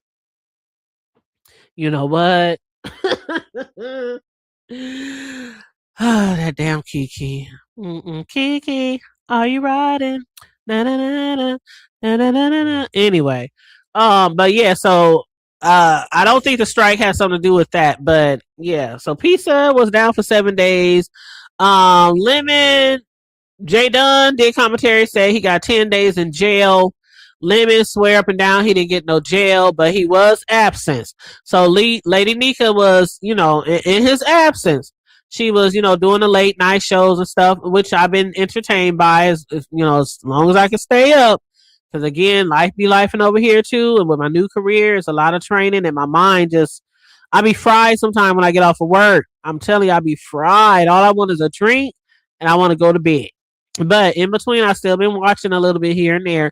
So Lady Nika has been going live. Shout out to her. She says she won't be doing it, too much longer, I guess, after Lemon come back or whatnot.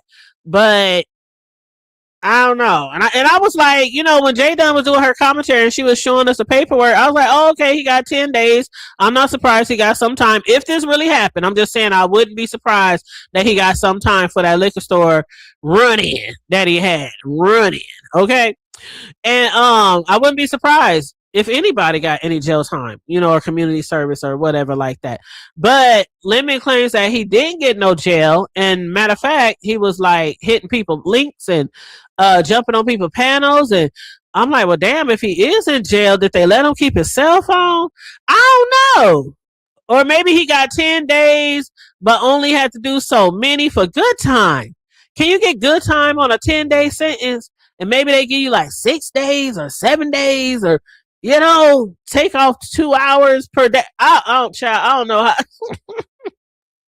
But Lemon swear he didn't get no jail time. I don't know. Like, Lemon do take breaks every now and then. Every now and then he do take breaks. It's usually when something pop off or he get caught up in some bullshit. It ain't like he just be taking breaks to be taking breaks like some of us do. He usually, it's a big reason for that break.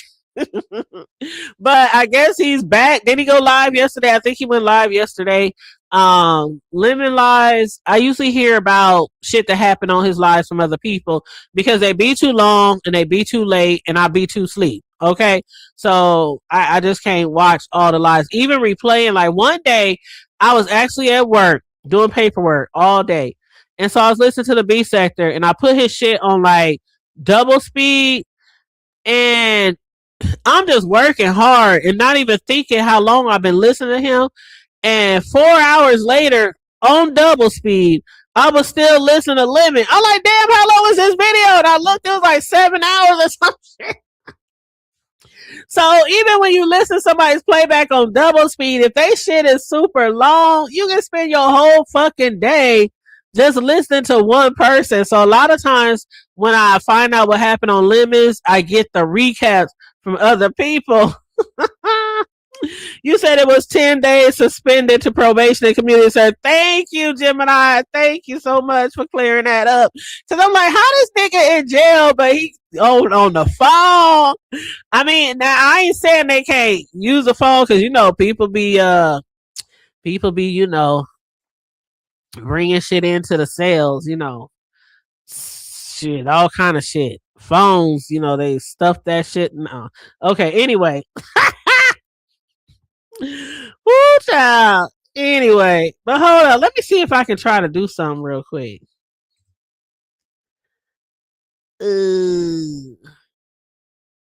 Let's see. Hey, is that Creole? Hey, beautiful. How you doing, boo? What up, girl? How you doing, love? I know it's been a minute since I've been live. I think I did a TV show review on Power a couple of weeks ago.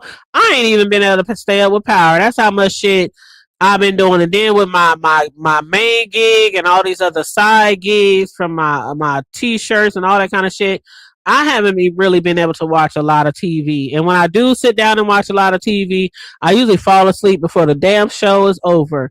I was watching something last night, and I swear to God, I caught myself nodding off, then I jump back and have to rewind. Then I nod off again, then I jump up and I gotta rewind. You ever do that? You watching the show, you keep dozing off, you gotta keep rewinding the show back to where you think you stopped. That's what I was doing last night. Then finally, I just fell the fuck asleep, and the TV was watching me. Thank you for sharing the Cash App. Thank you so much. But yeah, so yeah, you guys, if you want to donate, feel free. But yeah, so that was crazy. That was crazy. But lesson learned, lesson learned. Lemon, if he wants to take a break, let the child take a break. But yeah, I know I had heard also that somebody, was it Lady Nika, who was defending him when people were saying that he was back to drinking. And I'm not gonna condemn the man for drinking. It's how much you drink, just like in the Bible. In the Bible, people try to, and some of y'all out there, some Bible thumpers. I know Creole. She knows all about church and the Bible and all that kind of stuff, minister and everything. But a lot of people try to condemn people for what is said in the Bible, like you shouldn't do this, you shouldn't do that, you shouldn't do this. In the Bible, it doesn't say nowhere that you shouldn't drink. You shouldn't drink. It says you shouldn't be like drunk. Like drunk. Like falling over drunk. Like pass out in the street drunk. Like, waking up in the toilet drunk. Like, it don't say that you can't drink. Jesus turned water into wine, bitch. Jesus turned water into wine. You know what I'm saying? If we couldn't drink, Jesus wouldn't be turning water into wine and no damn wedding. Okay? So it doesn't say that we can't drink. It's how much you drink. And the only thing that I've ever discussed about limiting his drinking was when he's plastered, white girl wasted, whatever you want to call it, falling asleep, going off, flipping out, just the behavior when you're drunk. Sometimes you don't want to display that online, falling asleep, leaving your channel into the hands of other people on your platform, after losing channel after channel after channel and losing channel after channel after channel. I think he's in the running for the Guinness Book of World Records right now. From other people who lost their channels a lot in the sector, I think he's up there now. But yeah, you just got to be careful with the drinking and fall asleep on your platform and allowing people to, because when you're even if you're drunk and you fall asleep, you're still allowing other people to, you're leaving it in their hands, and thankfully when he has been drunk, nobody really like fucked up his shit, that I'm aware of, while he sleep. But I don't know, but I knew, and a lot of other people knew that he was back drinking. I mean, it all you gotta do is pay attention for a little bit. But again, I'm not condemning him for drinking. Not at all. Not at all. Some people don't want him to drink ever again. I just think don't get too drunk while you're live, because you never know. Like, have y'all ever heard that saying before? Don't drink at Facebook. And hey, Miss Ray, how you doing, love? Yeah, it's the overindulging in anything isn't right, including eating. That's what I'm saying. A lot of people try to condemn you on certain shit from words of the Bible, but it's the indulging, like the excessiveness. You know what I'm saying? But I'm not on here to condemn anybody. Do what you do. Do what you do. I'm not the judge or the, jury. But yeah. So things like that, I could tell because if you've been watching him long enough, you can tell when he be drinking. And you can just tell. You can tell when somebody been drinking. It's not just him. It's anybody. There's been a lot of people that be on lives or hit people links and be like, oh, they drunk. They sound drunk. They slurring. So it's not just him. A lot of us get on here liquored up. But there used to be a saying called "Don't drink in Facebook," and I have drunk in Facebook before. You ever be drunk and just tipsy or have too much, and then you be in your fifis or in your feelings, and you write some long ass motherfucking post essay on Facebook, and then wake up the next morning to all these likes and shares and comments. I ain't gonna hold you. I'm be honest. I've done the shit before several times. Then I wake up the next morning and I read what the fuck I posted. I'm like, I wrote all this shit. Man.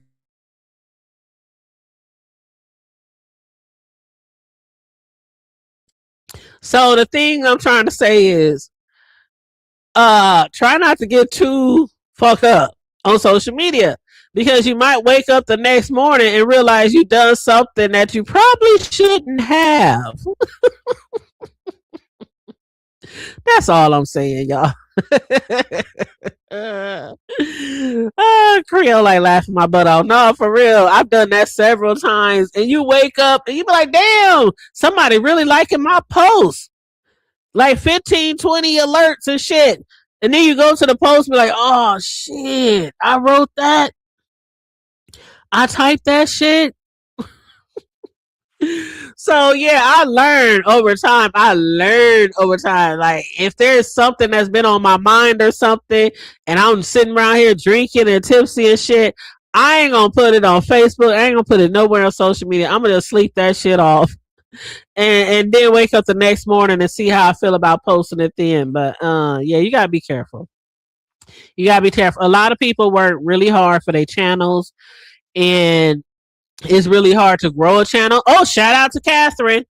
Somebody said Catherine got her 1K, and I went over there and looked, and sure enough, she got her 1K. I didn't even know Catherine had a channel until all this shit started happening with her talking about this pastor. Then we got to finding out all kind of shit that Catherine Powell has been going through, and you never know what people are going through outside of YouTube. You just never know what people be going through. But she's been on here spilling so much tea on other people and on herself. I mean, she was on here talking about her mama had the pastor had called the cops, or the pastor had her kicked out, evicted from her mama house and shit. But I was cracking up when Catherine said, they was like, why you and your mama don't get along? But a lot of people, their mamas don't get along. Hell, I didn't get along with my mama for many years. Y'all know I left in high school. Left with nothing but the clothes on my back and my book bag and my McDonald's uniform. And I was living pillow to post for years. I graduated from high school. When I graduated from high school, I was sleeping on the motherfucking floor of somebody's high rise building in the projects. So I was living pillow to post for years. That's how much I did not want to return home. Okay. So it's not, odd for children and their parents to not get along. But when Catherine said that her mother always be in her business, I was like, that's why y'all get into it? Because your mother always in your business, but you stand with her in her own house as a grown up. Now, I was cracking up just because of the way she was talking about it and the way people doing the commentary on it. Not the fact that her and her mother don't get along.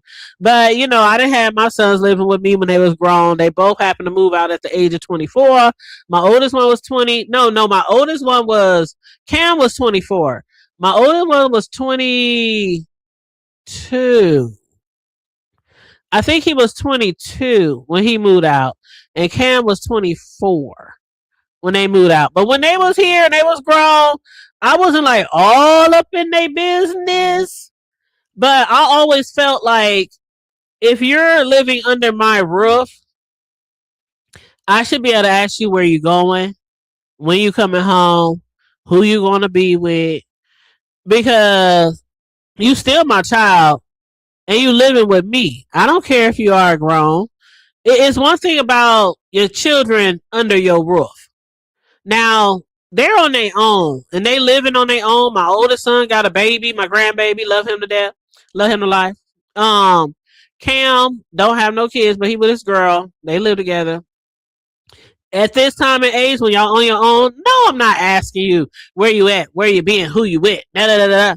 But I just felt like under my roof, I should know, because even if you a young adult, I still feel like in a way you're still under my care.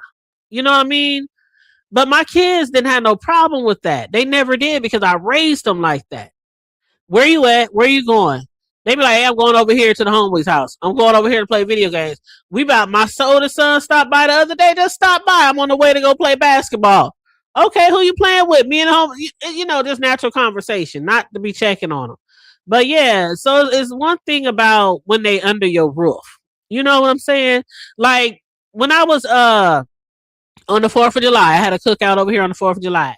And one of my cousins came over with her kids, and one of her sons is older. He's a teenager. And he came up in the house. He was mad. He was hot.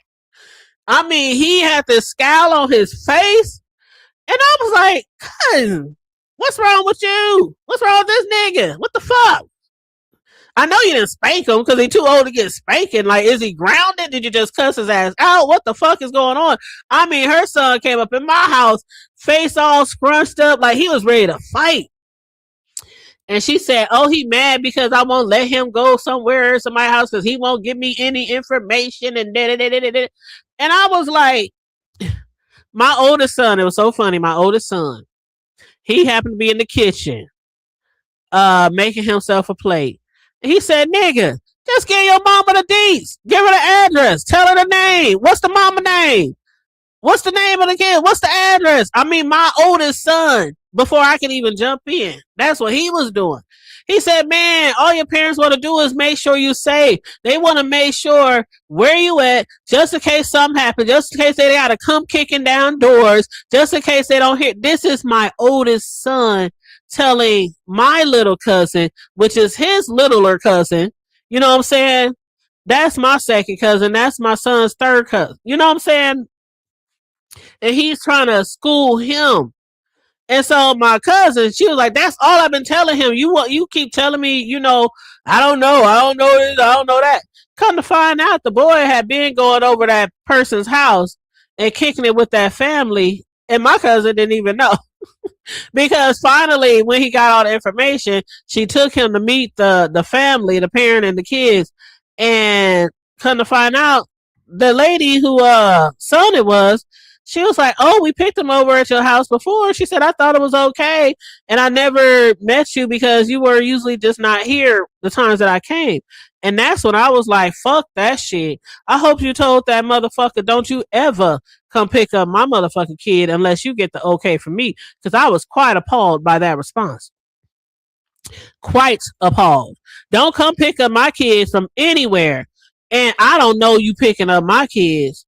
Because you might be a good person, but something might happen, which is the reason why kids should not be offended or feel, you know, like they're being treated like a baby or something. If we ask, where you going to be? What's the parent's phone number? What's your friend's phone number? I had all that shit every time my kids went anywhere. I had all that shit. And if I didn't hear from you, if I didn't find, I will roll the fuck up. Knock, knock.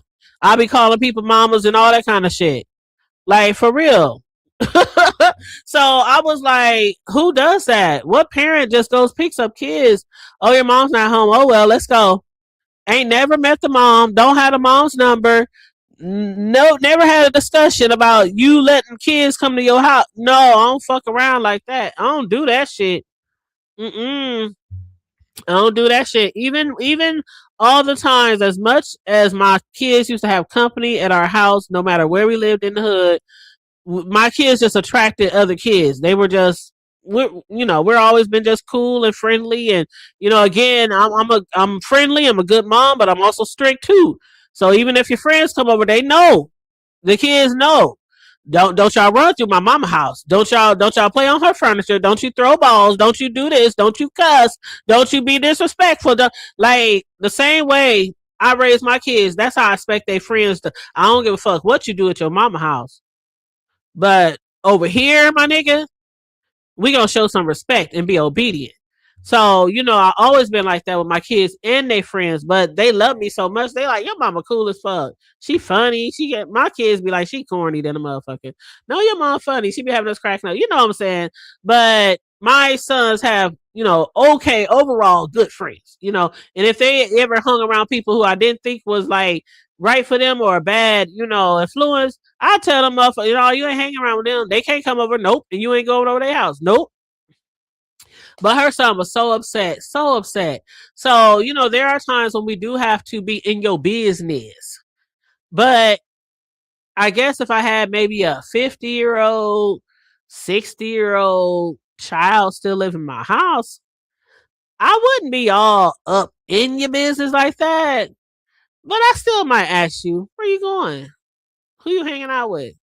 All right, what time you gonna be home? Okay, have fun, love you, But Catherine made it seem like her mom just all in her business, checking behind her, finding out why she going to the doctor, finding out what medication she taking, finding out this, finding.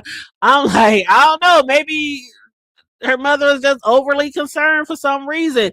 But when it comes to being homeless, child, sometimes you gotta, sometimes you just gotta, you know, fake it till you make it, bitch. Fake it till you make it. When I was homeless and on the street and living pillow to post, when I left home, sometimes I faked it till I made it. I would stay with some people sometimes who would, I don't want to say turn on me, but they started treating me differently or something. I knew it was time to go. Like, but I faked it until I made it, until I found somewhere else to go. You know what I'm saying? So when you're homeless, and it is too hot in this motherfucker right now.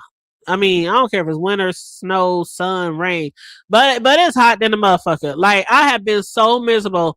I haven't been this miserable during summer in a long time. I don't know what it is about this year. I heard that it's a El Nino year or whatever. If y'all know anything about that, El Nino, whatever they call it. Um, if you know anything about that, then it's like serious weather conditions and shit like that. But look it up, El Nino. But it's been hot, like really hot and muggy and humid. It's been so hot. Like, my baby, who's my grandbaby, I call him my baby for those who know. But my baby, when he comes over, because I had a whole playground built in the backyard for him and for his 5th birthday. It's been so hot where he can't even go out there, even at night. Even at night, you can't even breathe. And then, just so y'all know, Nebraska and Iowa had the worst breathing conditions July 4th weekend. For some reason, just with the weather and the winds and the humidity and the whatever, like, look it up. Nebraska and Iowa had the worst breathing uh conditions for 4th of July. And we live here, so we know. Like, I kept wondering why I feel like I can't even catch my breath sometimes. Why I feel like it's like it with the firecrackers and with the fireworks and all the smoke and all the haze. It was a lot of people going to the emergency room with asthma and respiratory issues and shit like that. It was on the national fucking news. I was like, what the fuck? We made the news because of the smoke and the 4th of July shit in our hood. Like, it's crazy. But hey Liz, how you doing, boo? But yeah, it's crazy. But it's been so hot. Where and he be just getting on his parents' nerves. I want to go to Yaya house. I want to go get on the playground. I want to get daddy. I want to get on the playground. And he be calling me, Yaya, can I get on the playground? And I'm like, baby, it's too hot. Even at 9, 10 o'clock at night, it's just too hot. Just too humid. And so, yeah, he's supposed to come over today, and I'm praying that the weather be okay for him to come over because my baby hasn't been on his playground in my backyard in a while because of the weather. And I don't want him out there swinging and running up and down the slides and climbing the little fake brick wall, um, rock wall, you know, when it's that hot out there. Because he's in my care when he's over here. And his parents ain't about to cuss me out because I didn't allow him to get overheated or something. You know, one of my cousins last year, was it last year or the year before last? Oh damn, I can't remember. I think it was the year before last. One of my cousins, if y'all was there, y'all remember. I remember Charlie. I was on a panel. I remember Charlie was on the panel. I can't remember who else was on the panel, but I was live on the panel and we was discussing some B sector shit. And one of my cousins kept blowing me up, just kept blowing my phone up, and I was like hitting you know how you end the call. I just kept hitting ignore. They kept blowing my phone up. I'm like, why is they fucking calling me and I keep hitting ignore? And then finally my cousin just texted me and she didn't want to do it. She did not want to text me that news. But she said such and such is dead. I was live on a panel on my show with Charlie. I don't know if Charlie's in the bushes, but she was Charlie and I can't remember who else was on the panel. Because I remember I told Charlie, I said, Charlie, I just got some really bad news. I gotta go. I gotta go. I didn't give my ending. I didn't give my script. I didn't give, not script, but you know, my normal saying at the end of the show. I said, I gotta go. And I ended the live abruptly. And one of my cousins had just died. They had a heat stroke in the heat because they worked outside, and it was been one of those. It was a heat, you know, one of those critical heat days or time of the year, the summer or whatever. And he worked outside and he got overheated and he died like instantly. It wasn't at the hospital. It wasn't at the ambulance. He just died, fell out, and died. So you have to be really careful in this weather. In this weather. And if you are homeless and you're out here in this heat and somebody's offering you a place to stay, you know, beggars can't always be choosy. I understand you don't want to be disrespected, you don't want people to take advantage of you, but sometimes you have to fake it till you make it. I did it for a long time when I was homeless back in the Gap. I did it for a long time. And finally, once I got on my feet, I even so-called gave back. There were people who came to me homeless, who needed a place to stay. I let several people over the years stay with me. I won't do that shit anymore, though. Hey, I done done my good Samaritan time. God, you know, I don't do that shit anymore. Because the way I'm setting my ways, you can't come in my house. You can't fuck up my shit. You can't dirty up my shit. You can't. I'm not cleaning up for you. I'm not telling you to do this. I'm not asking you to do that. I'm not treating like something about some grown people. They were moving your shit, and they will like, nigga, did you cook that? You ain't gonna clean up the kitchen. You ain't gonna wash the tub out when you take a bath. You ain't gonna like some grown people, like they don't appreciate when people are allowing them to live in their home. They don't appreciate it. And so no, I don't do that shit anymore. I don't do that shit anymore. Like I don't, and I'm up in the shit. I don't like people staying with me. Period. Now it was one thing with my kids. But even now that they grown, like I've always told my kids, you can always come home. Always come home. I don't care. You can always come home. I will always make. There will always be room in the inn for you if you had to come home. But the few times they did try to come back home, I'm like, are you sure? Like, how long you gonna be here? Like, do you need help with an apartment? Like, did you look at any? I'll help you with the deposit. Like, sometimes you get to that age where you just don't want to live with nobody. You like your house. Like, I can get up and leave the house and come back to the same condition. I can wash the dishes at night and not wake up to cups and shit in the sink. I can mop my floors and not come back to dirty feet marks or whatever on my like to have your own shit and live by yourself for a long time. When Cam moved out, child, when that boy moved out, I started buying all new shit around the house. I turned his room into Ace's room, my grandson's room. Ace's room is balling out. My sons was like, damn, I move out and you just, the fuck? Is this a midlife crisis? I'm like, no, shit, I've been wanting to do different things around the house, and now I can totally make the house my own. Like the man cave that the boys had in the basement, I'm turning into a girl cave. I got TVs on all the walls. See, the funny part is my oldest son, I'm about to get off of here because I've been 2 hours. But my oldest son moved out before I moved into this house, so he never lived in this house. It was only Cam who lived in this house.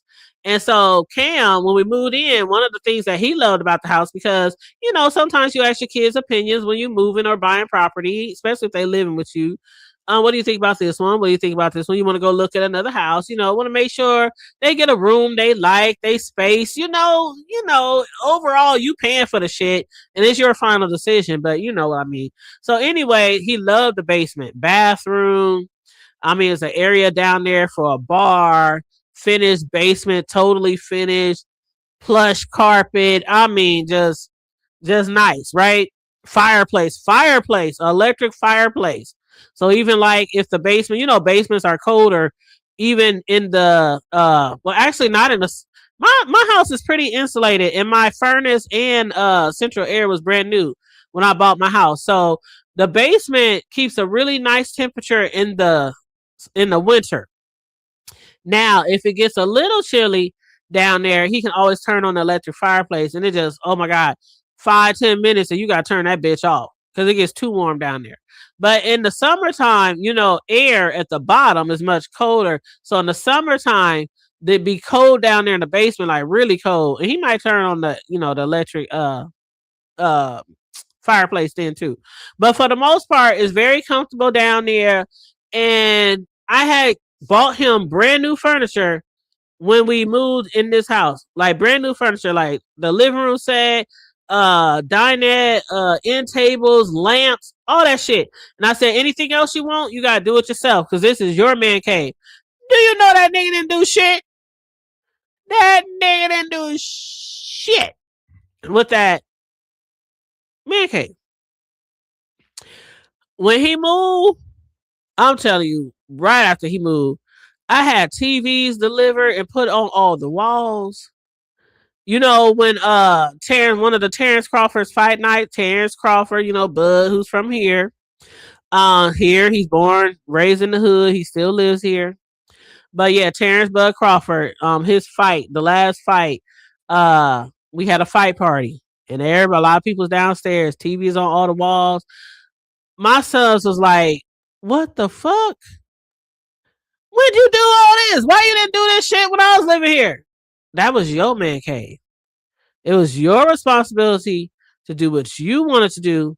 I bought you. I set the. I started it off with the new furniture, dinette set, end table. That's all I was doing. Anything else you wanted to put up, posters, pictures, TV, that was on you. That was on you, and he never did anything with it.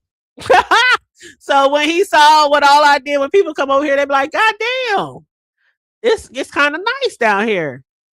So yeah, I did a lot of things to the house after he moved, and he was like, "Damn, Ma, You couldn't wait till I leave, huh? I was like, well.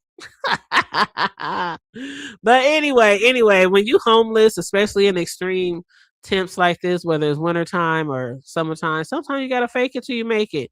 If somebody's allowing you to stay in their crib. But if you absolutely can't take it, do what's best for you. But as hot as it be right now, I don't even like walking from my car to the house. So being outside homeless, ah, mm, mm. God bless the child who has his own. That's why I work 3 jobs sometimes, 2 jobs sometimes, 1 job with hella overtime. I work my ass off all my life, because God bless the child who has his own. And I'm just going to leave it on that. But anyway, you guys, thanks for tuning in. I know I haven't been live in a long time. So I hope you guys enjoyed the show. We discussed a little trending news, a little personal, transparent commentary with myself and my life. Discuss B sector. What else? Oh yeah. Don't forget next Sunday over here, season 3 from the block to the hood table with Riggs and I. We're starting season 3 after our hiatus. After we ended season 2, like every season, we take a break, take some months off. Next Sunday is going to be our supporters appreciation day for those who have been supporting Riggs and I with our From the Block to the Hood Table show. The first show is going to be on my channel next Sunday. Again, we're going to be giving away merch. And I showed y'all earlier. Let me show y'all again. Here's one of the things we'll be giving away, some coffee mugs with our, a picture on it. And this is the thumbnail that we use for our show. And this is the picture that's going to be on the products that some of y'all might receive. Again, we're going to have tumblers. We're going to have coffee mugs. We're going to have mouse pads. We're going to have Cash App giveaways. We're going to have T-shirt giveaways, things like that. So anybody who wants to participate, please know that we do have to send the shit to you. So I've never been known for doxing. Never been known for stalking, harass, anything like that. People have received stuff from me in the past. I remember one day I was watching something and TMO has said on the show, she said, I still got my coffee mug from the hood table from years ago. So I used to give out stuff all the time, on my channel platform.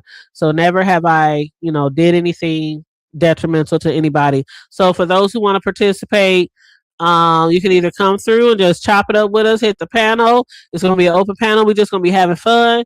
Or if you want to participate in the giveaways and things like that, do know that I'll have to send the shit somewhere, a P.O. box or somewhere, okay? But you can trust me with your information. Yes. That's a word, child. Ain't it, Kimberly Black? God bless the child who has their own. But yeah, so we'll be doing that next week. I cannot wait. I cannot wait. I love doing my show with Riggs, from the block to the hood table. What we bring to the sector is original. And the only reason why I say it's original is because within the sector that we in, most people do commentary on the B sector, including me. But what we do on our show, we try to give a perspective from a male's point of view, a female's point of view. We also try to keep it light. We try to keep you entertained.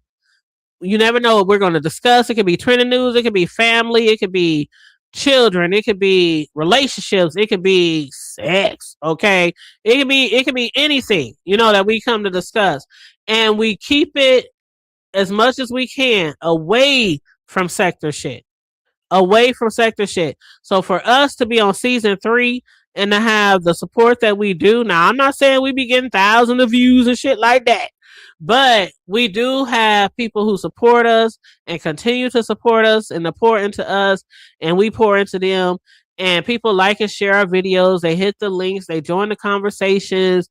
We really appreciate that shit because we know where we are on YouTube, and we know there are plenty other people that you could be watching. and tuning into. So when we come live on our Sunday shows, we really do appreciate the people, even if it is a small crowd. We do appreciate the ones who be hanging in there with us and who be joining us in the conversations. And we love the people who hit the replays on our videos. We really do. We really do appreciate y'all. So that's why, after Riggs and I discussed it, we came up with the way to show some, supporter appreciation. So that's what we're going to do next Sunday. And then after that, the next Sunday will be on his panel, and we're going to flip flop, every week. My panel, his panel, how we normally do. And we'll do that for some months, and then we're going to take another break, for season 4. And I don't know how long our show is going to run. We ain't got no network. Well, actually, I guess we do, but YouTube. But you know what I'm saying? You know what I'm saying? We ain't got no contracts.